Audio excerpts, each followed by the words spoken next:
One of the traps that contractors find themselves in is that they are the keeper of all the knowledge. They know everything, they know how to do everything, they're very skilled at what they do. And yet, as they start hiring people, they end up hiring people that don't actually do things as well as them. And sometimes this is a hiring problem and you need to go hire better people. Sometimes it's a training issue. And this is where this video comes in. In the next couple of minutes, I'm going to give you a 5-step process to train your employees better so that they can actually do something better than you can do it. And therefore you can free up your time to grow your business instead of being stuck in the day-to-day operations. Hey, I'm Liz Chisholm and I help contractors just like yourself grow and scale their business using my Contractor Operating System, which leverages the 5S formula for growth. If you're a contractor looking to grow your business and you're stuck in the day-to-day operations, don't forget to hit the subscribe button so you can see more videos on how I teach contractors to scale their business using my frameworks to make it easy and accessible for not only you, but your entire team.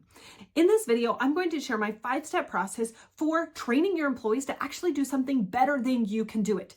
As contractors and as business owners, we end up having so many things that we're juggling that we really can't focus on any one activity for very long because there's so many things that are pulling us in so many different directions.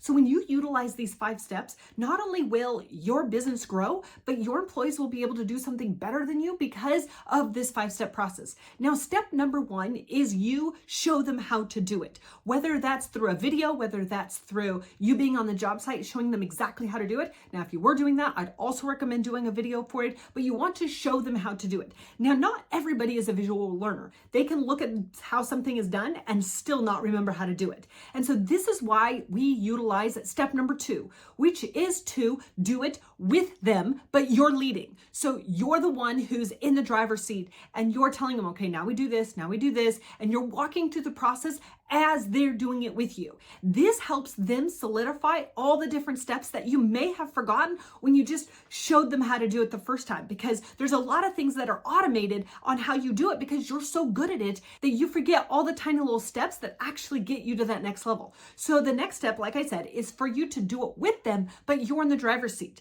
And then you flip that and you let them do it, but you're in the passenger seat. So they're the ones actively doing it and you're there to coach them and teach them along the way. When their hands can actually do what you ask them to do, that kinesthetic learning is super powerful for them to be very well trained in what you want them to do. Most people cannot just see something done, and most people cannot just hear something done. They need those to be combined and then to actually do it themselves. And that's where your learning jumps up. That's where the training jumps up. And so you want to have this a flip-flop. So first is you show them, then you are in the driver's seat and they're doing it with you, but you're the one leading it. Then you flip it, they're leading it, they're the ones doing it, and you're in the passenger seat making sure they're doing it right, and so on and so forth.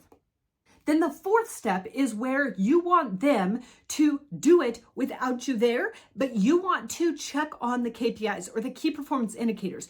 How would I know if this process was done right? And how would I know if this process was done wrong? What are those indicators that something is going haywire? And what are the indicators that everything is going like a well-oiled machine? This could be anything in your business, but you want to make sure that they understand what are the pros and the cons. What are the troubleshooting issues that they're going to run into? What are the both sides of the coin? Whether the side that this is how it's going to go, and then the other side, these are all the things that could go wrong if you don't follow these steps. So you want to understand both sides of the story or both sides of the situation so that they can be trained better. Because when something comes up and they're like, oh, wait a minute, I remember him talking about this. I remember that this is what was going to happen if something's going wrong. Now I need to go text him or call him. So that way I am making sure I'm doing this right. So this is step number 4, where they're doing it and they're kind of struggling a little bit to make sure they're doing it right, but you have those KPIs in place so that they know whether or not you've hit the benchmarks. Are we on target? Did we finish on time? Did everything go well? What do they need to check at?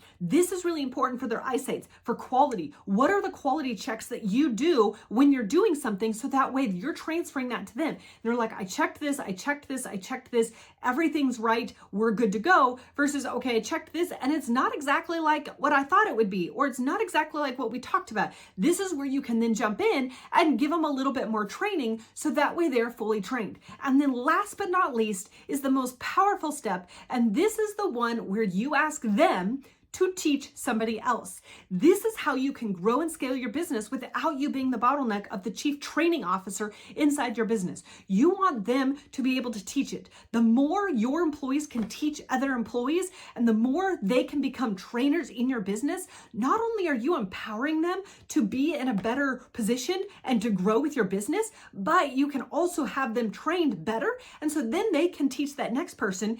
And this is where they can start writing things down of like, this is what I learned. This is what I didn't learn. This is how I did things. This is what I looked for. And so all of that documentation can be now turned into SOPs or standard operating procedures, and you can train faster in your business. If it takes you 90 to 120 days to train somebody in your business, that's money you are losing. But if you can use this process to train somebody quickly and then they go and train somebody quickly, you are now leveraging your team to grow your business faster and get out of the day-to-day operations. If you enjoyed this video and you want to watch more videos like this from me, then just click that subscribe button and I'll see you on the next one.